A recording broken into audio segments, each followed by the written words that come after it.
할렐루야. 우리와 함께 하신 하나님을 찬양합니다. 한 20년 전이었을까요? 이런 기독교 서적이 유행했었습니다. 화면을 보시면 예수와 함께한 저녁 식사라는 책이었습니다. 여기에 읽으신 분들도 있으실 것 같은데요. 이 책의 줄거리를 간단히 요약하자면 한 남자가 어느 날 뜻밖의 저녁 식사 초대장을 받았고 이것을 친구들의 장난으로 가볍게 여기며 저녁 식사 자리에 나갔지만 거기서 자신을 예수라고 소개하는 한 인물과 식사하며 대화하는 것을 쓴 책입니다. 식사의 각 코스가 이어지는 동안 예수님은 닉에게 다음과 같은 인생과 신앙의 중요한 질문들을 던지는데요. 삶의 의미와 목적은 무엇인가? 인간은 어떻게 하나님을 알고 믿을 수 있는가? 죄와 용서, 구원과 믿음은 어떻게 이해해야 하는가? 등의 심도 깊은 대화가 이어지며 요한계시록 3장 20절의 말씀으로 글이 끝이 납니다. 제가 이 책을 읽었을 당시는 20년 전이니까 고등학생이었습니다. 어리다 보니까 책을 완전히 다 소화하지도 못했고 또 할 수도 없었지만 이 책은 지금까지도 저에게 이런 생각을 문득문득 들게 합니다. 만약 예수님을 만나면 뭘 물어볼까? 또 예수님은 나에게 무슨 말을 해주실까? 책의 내용에 대해서는 거의 생각이 나지 않지만 여전히 유효한 이 질문, 예수님께 물어보고 싶은 것들, 또 예수님이 나에게만 해주실 말들, 혹시 여러분도 그런 기대가 있으신가요? 어떤 이야기를 예수님께 하고 싶고 또 예수님께 듣고 싶으신가요? 오늘은 만약 예수님이 우리에게 오신다면 어떤 이야기를 해주고 싶어 하실까에 대해서 함께 나누어 보고자 합니다. 오늘 나누는 말씀이 여러분의 삶과 신앙에 큰 위로가 되며 살아갈 용기와 힘을 얻는 시간이 되길 소망합니다. 오늘 우리가 함께 읽은 누가복음의 말씀은 예수님께서 십자가에 달리시고 죽으신 뒤 3일 후의 모습을 보여주고 있습니다. 철석같이 예수님을 믿었던 제자들은 자신의 모든 삶을 쏟아부으며 모든 것을 내던져 예수님을 따랐지만 십자가에 달리신 예수님을 보며 망연자실하게 되었습니다. 모든 것이 끝나버렸다고, 완전히 실패했다고 생각한 것입니다.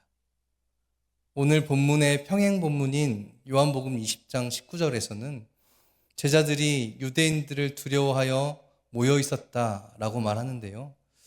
곧 유대인들은 스승이었던 예수를 죽인 것으로도 모자라 그를 따랐던 자신들을 표적으로 삼으며 쫓아오고 있고, 이제 우리는 언제까지나 도망자의 인생을 살아야 한다.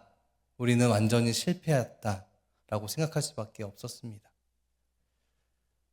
예수님이 죽으시고 무덤에 묻히시고 그 모습을 다시 보이시기까지 그 3일간의 시간들은 제자들에게 마치 영원처럼 여겨졌을 것입니다. 잠도 제대로 자지 못하고 먹지도 못했을 뿐더러 불안과 두려움에 사로잡힌 그들에게 시간마저도 자신들의 편이 아니었기 때문이었을 것입니다. 그러한 그들에게 다시 찾아오신 예수님의 첫 말씀은 무엇이었을까요? 우리 함께 19절의 후반절 화면을 보면서 읽겠습니다. 예수께서 친히 그들 가운데 서서 이르시되 너희에게 평강이 있을지어다 하시니, 예수님은 제자들을 처음 보시면서 평안하길 바란다 라고 말씀하십니다. 예수님이 말씀하신 이 평강, 이 평안은 어떤 뜻을 가지고 있을까요? 이미 우리는 잘 알고 있듯이 평강을 의미하는 헬라어 에이레네는 본질적으로 샬롬과 동일합니다. 예전에 제가 여러분과 함께 샬롬에 대해서 말씀을 나누었었는데요.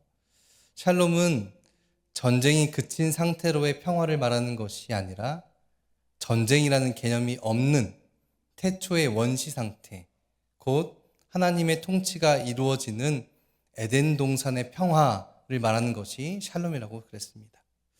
곧 예수님께서 제자들에게 말씀하신 평강은 단순히 그들의 지금 처해 있는 상황과 그들의 감정을 어루만지고 위로하고 그러려고 하시는 인사가 아니라 예수님의 십자가 사건과 부활, 그리고 그 연속선상에 있는 지금의 시점에서 제자들을 향한 예수님의 이 평강의 인사는 모든 것이 하나님 뜻 안에서 제자리에 있다.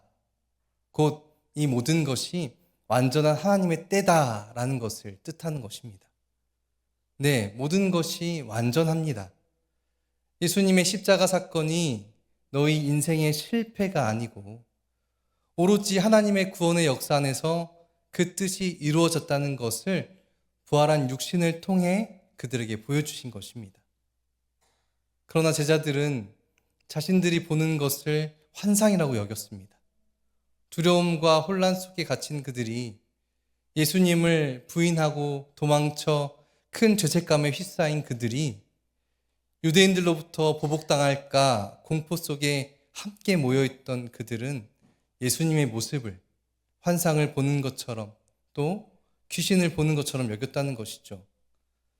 그러나 예수님은 당신의 손과 발을 보이시며 다시 한번 하나님의 뜻이 온전히 이루어졌음을 그들에게 알려주셨고 그들은 그제서야 두려움이 변하여 기쁨을 느끼게 되었습니다. 이제 예수님이 다시 살아나셨고 제자들에게도 새로운 희망이 피어나기 시작합니다. 제자들은 어떤 생각을 하게 될까요? 두려움에 휩싸여 평안하라는 예수님의 그 인사도 잊어버린 채 그들은 예수님에게서 어떤 말을 듣길 원했을까요? 제자들은 복수혈전을 꿈꾸지 않았을까요? 예수님을 십자가에 못 박았던 종교 지도자들과 유대 지배층, 로마의 섭정 빌라도를 자리에서 끌어내려 십자가에 못 박고 싶지 않았을까요? 그리고선 예수님이 이전과 같은 이적과 기적을 행하시며 사람들을 한데 모으시고 새로운 나라를 세우고 그들과 함께 이 세상에서 가장 강한 나라를 만들어 주실 것을 이전과 같이 기대하지 않았을까요?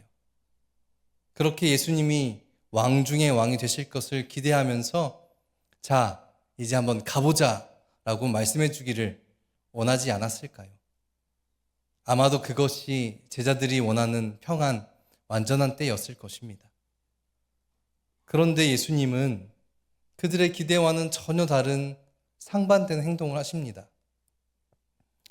41절 하반절에서 43절의 말씀인데요. 이르시되 여기 무슨 먹을 것이 있느냐 하시니 이에 구운 생선 한 토막을 드리니 받으사 그 앞에서 잡수시더라.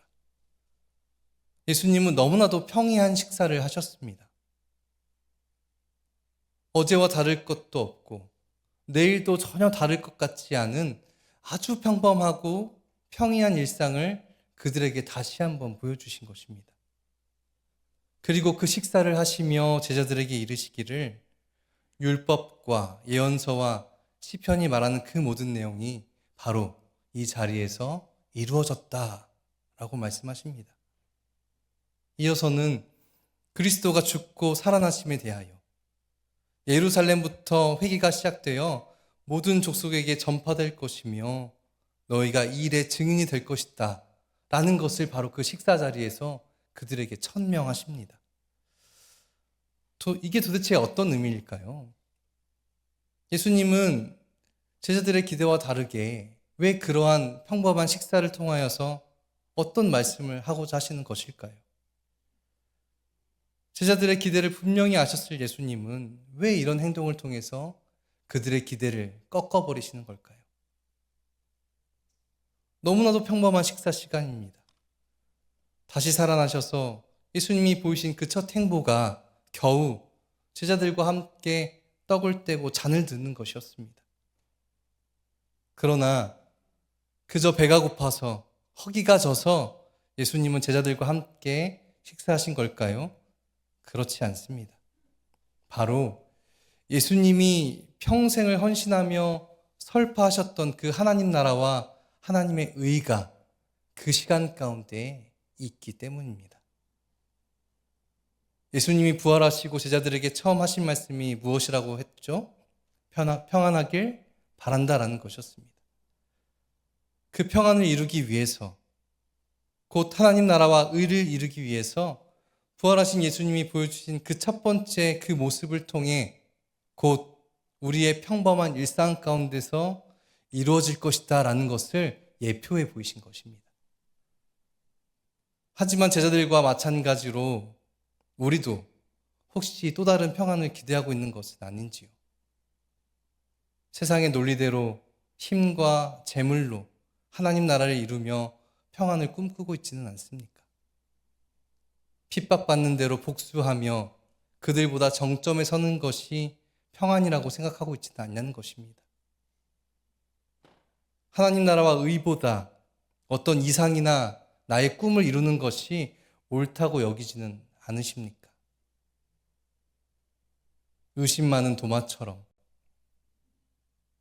닭이 울 때 예수님을 부인했던 베드로처럼, 결국엔 은 30냥으로 예수님을 팔아버린 유다처럼 원하는 바를 이루지 못하거나 실망과 두려움에 휩싸여 예수님을 떠나버린 제자들의 그 모습이 우리의 모습은 아니냐는 것입니다.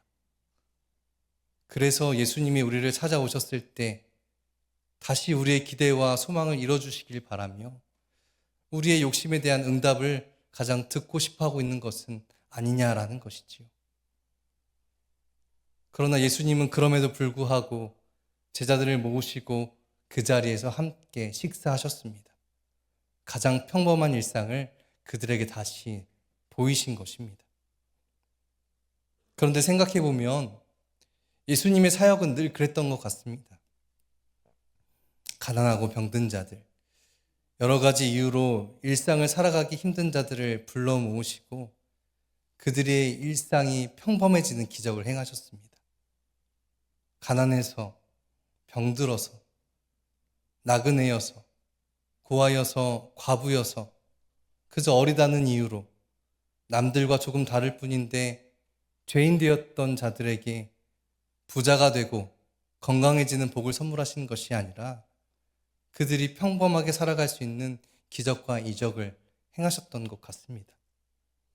저는 그것이 예수님이 보여주신 가장 평범한 이들을 통해 이루어지는 하나님 나라의 평범성이라 생각됩니다.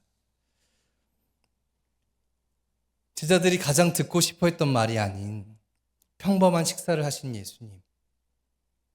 살아생전에 평범할 수 없었던 이들을 평범하게 만들어주신 그 예수님. 그리고 이어서 오늘 이야기가 우리에게 무엇을 말해주는 것 같으신지요? 성서는 계속해서 우리에게 말해왔습니다. 지극히도 평범한 사람들과 또 그 평범한 일상이 이 세상을 구원한다. 너무나도 평이한 일상이지만, 너무나도 평범한 인생이지만 그 평범이 평안이었고 그 평안이야말로 하나님의 선물이었습니다. 그 평범할 수 없었던 인생들이 평범해지는 것이 바로 구원이었습니다. 평범한 자들의 평안한 삶은 이제 보니 하나님의 놀라우신 사랑이었습니다. 오늘 너무나도 평범한 우리들에게 이 이야기는 이렇게 정리될 듯 합니다. 어쩌면 우리는 이 말을 가장 듣고 싶어 했던 것일지도 모르겠습니다. 가장 필요한 말일지도 모르겠네요. 괜찮아. 너희들 고생 많았지? 여전히 두렵고 떨리는 마음이지? 앞으로의 일들이 걱정되고 근심이 되지? 그런데 괜찮아. 지금처럼 하면 돼. 커다란 무엇을 이루고자 큰 꿈을 쫓아 그렇게 살려고 버둥거리지 않아도 괜찮아. 이미 충분히 잘하고 있어. 너희의 그런 평범이 이 세상을 변화시킬 거야. 너희의 그 작지만 따스하고 소중한 평안이 구원을 일으킬 거야. 그러니 괜찮아.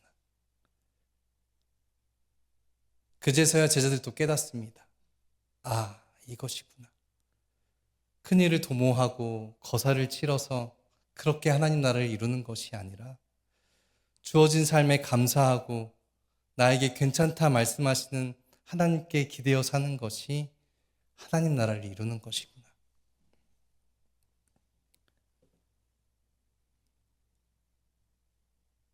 예전 JTBC에서 한 끼 줍쇼라는 프로그램이 있었습니다.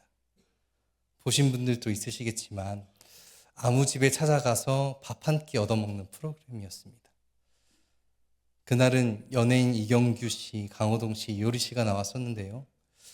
마침 그들 곁을 지나가던 초등학생과 인터뷰를 했습니다. 인터뷰를 마무리하는 시점에 이경규 씨가 초등학생에게 이렇게 말했습니다. 훌륭한 사람이 되거라. 아이를 축복하는 말이지요. 여느 어른들이 아이들에게 하는 그런 인사였습니다. 그런데 옆에 있던 이효리 씨가 그 초등학생에게 이렇게 말했습니다. 무슨 훌륭한 사람이 돼. 그냥 아무거나 돼. 자칫 오해를 불러일으킬 만한 말이지만 저는 그 발언에 꽤 감동했고 또 여전히 그 의미가 지닌 힘을 믿고 있습니다.